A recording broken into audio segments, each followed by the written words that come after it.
scientific study of VEDAS, creation of universe, starting from Brahmam. This is second class, class 2. In the first class, we have seen that before creation, the thing that is present in this universe is Brahmam.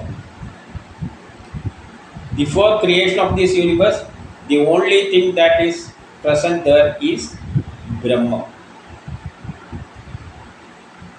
And from this Brahmam, this universe is manifested. We also seen that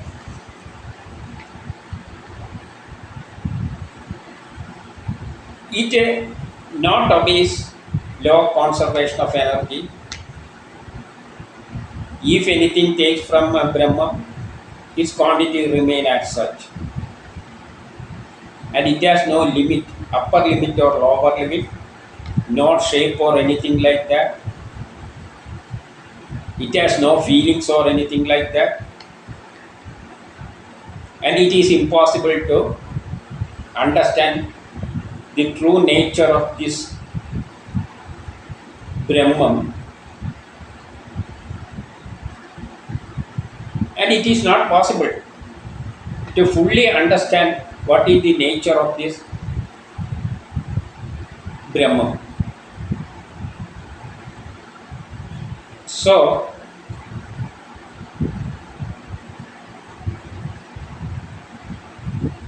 our mind and our knowledge and everything, our intellectual everything, fails to understand its true nature, from where it comes, for what purpose it is creating this universe, etc. But from this, the universe is manifested, and the universe is created from this Brahman. And after starting this process, we can go through every steps based on our modern science. But that is possible only after quantum mechanics, from quantum mechanics onwards. Before that, that means beyond quantum mechanics and between Brahman, there is another science called parascience, which does not obey the laws, especially the law of conservation of energy, etc., which is applicable in the modern science or Abara science. These are the things what we seen in the last first class. Now, in this, we can go through some of the suktas from Rig Veda and Upanishad, mostly from Upanishad.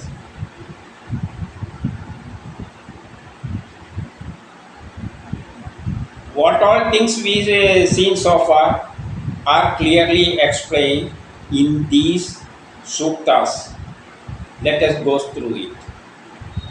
We are not going through all the suktas. We are taking a few, and with this support, we can see that what all things that we said so far is from this Upanishads or from Vedas.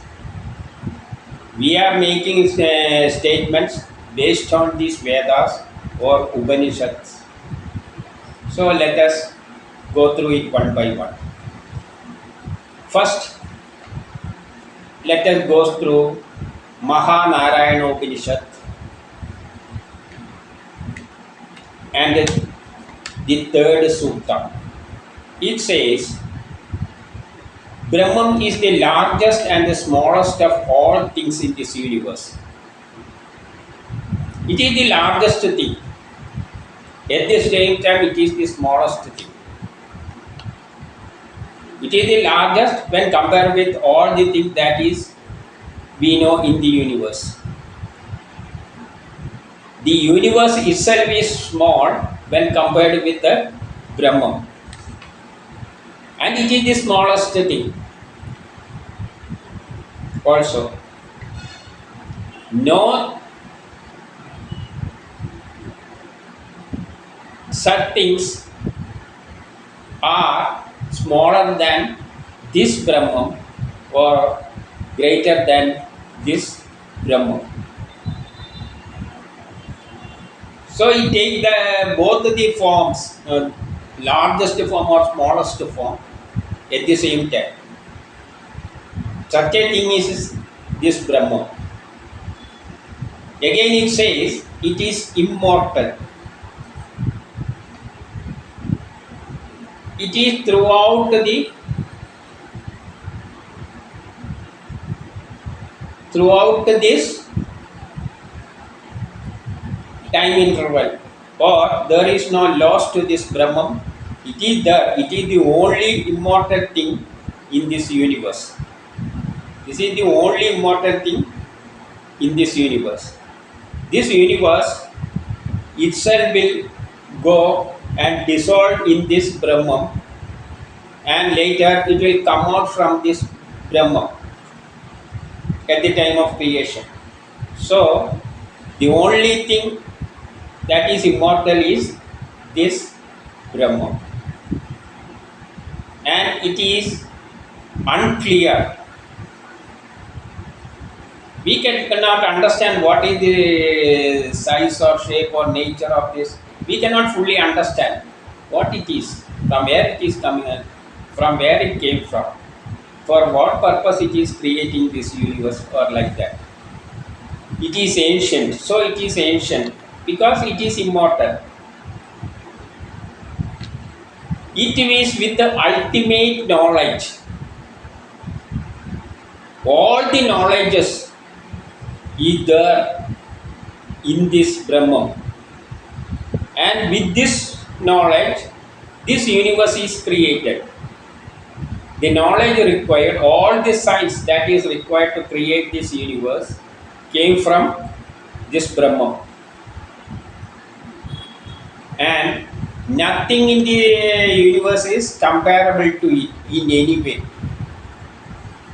Nothing in this universe is comparable to it in any way. We cannot compare it with the Brahma. Anything. We cannot compare anything. Any of this characteristic of any substance in this universe or anything in the universe, we cannot compare it with the Brahma, because it is far, far beyond it. It is impossible to imagine its nature.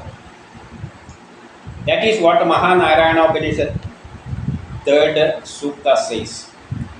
Then let us go through Atma Prabodhopanishad chapter 2 and 8th Sutra Mantra. It suggests us to study, try to understand at least something regarding this Brahman only through. We can understand Brahman, not fully, but we can understand certain things only through VEDAS. VEDAS means knowledge. Only through knowledge. Modern sciences also knowledge. Veda means knowledge. So modern science also is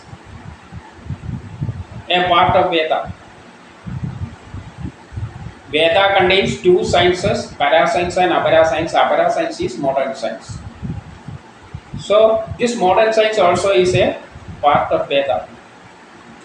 So if we want to understand anything about this Brahman, the only way is through knowledge and study, scientific study, not using any equipments or anything like that.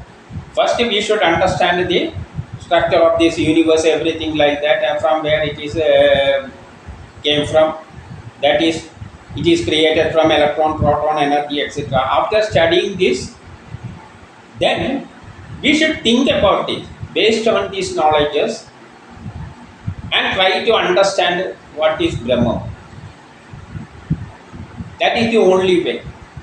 We cannot use any instrument to measure it or detect it.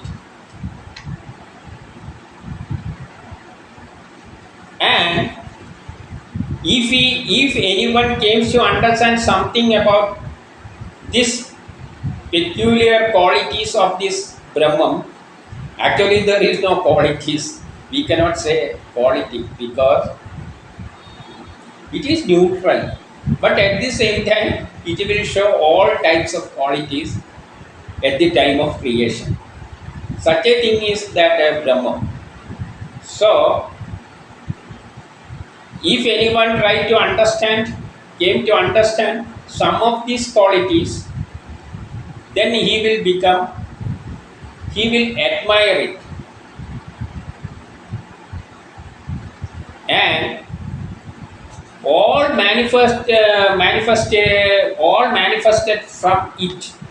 All this came from it or manifested from it. Why it is called a manifestation? Because it is not converting directly from Brahman to this universe. If we take anything from Brahman, no change is taking place in its quantity.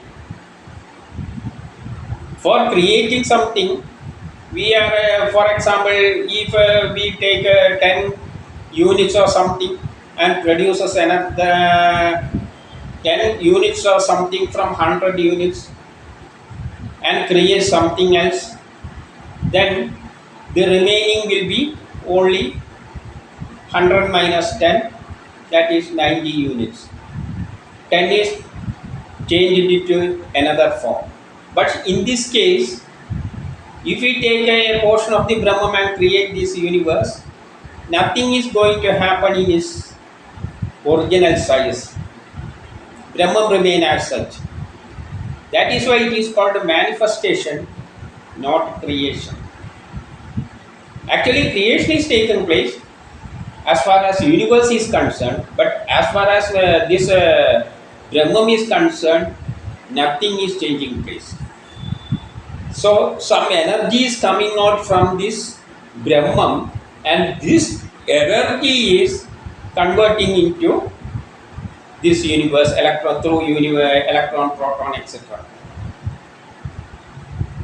So, some form of energy, initiative energy is coming from this Brahman, and that is converting into this universe through different stages, like first energy changes into energy, then from energy to electron, proton, etc. That comes under modern science. But Brahman will not come under our modern science. It belongs to another category of science that is called parascience. So all manifested from it, and it is in everything. But at the same time, it is in everything. It is throughout this universe and beyond it. So naturally, it is there in everything also.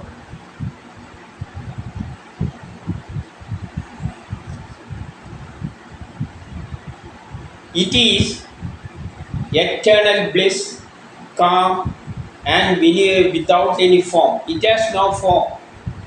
It is formless.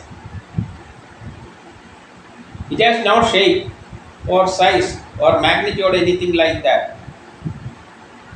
Magnitude means it should be in some quantity wise. But it can take any quantity. Sometimes it may be the largest, biggest, or anything like that. The highest temperature or anything like that. or it may be the lowest. So we cannot measure it, we cannot quantize it. So it is formless. Now let us go through Ishavasyopanishad and Sukta 4. Intellectual mind and our sense organ cannot go near to it, or using our intellectual mind and our sense organs we cannot try to understand, we cannot understand what is Brahma.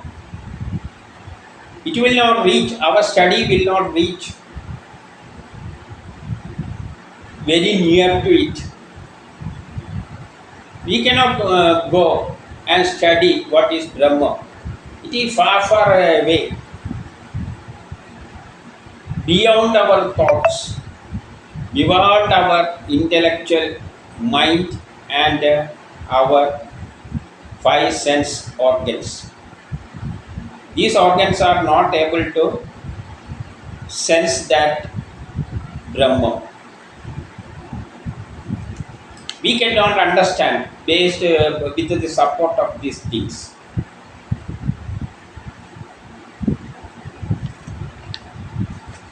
Then let us go to the another sukta from VEDAS chapter 2, sukta 16. This Brahman is there throughout this universe. It is there in everything and throughout this universe and beyond it. And it is inside every body, in every object. It is there inside it. And it is in every corner of it, corner of this universe. There is no place without Brahma. So, this is sufficient for understanding Brahman. Understanding Brahman means that is enough for us. It is not possible to understand in full sense. That is enough for us. So we know there is something there before creation that is ancient and it is immortal, and from this the universe is manifested. That is what Veda says. That is the only knowledge we can get in connection with the Brahman. That also we cannot find out by using any instrument or our mind or intellectual or sense organs or anything like that, using any equipment or anything like that. First study the structure of this universe, from where it is created from, and the structure of electron, proton and everything like that, energy. And after knowing all these things, let us think ourselves and try to understand the maximum and try to get the maximum knowledge with a deep thinking. That is enough for us. Something is there at the time of creation, and from that this universe was manifested.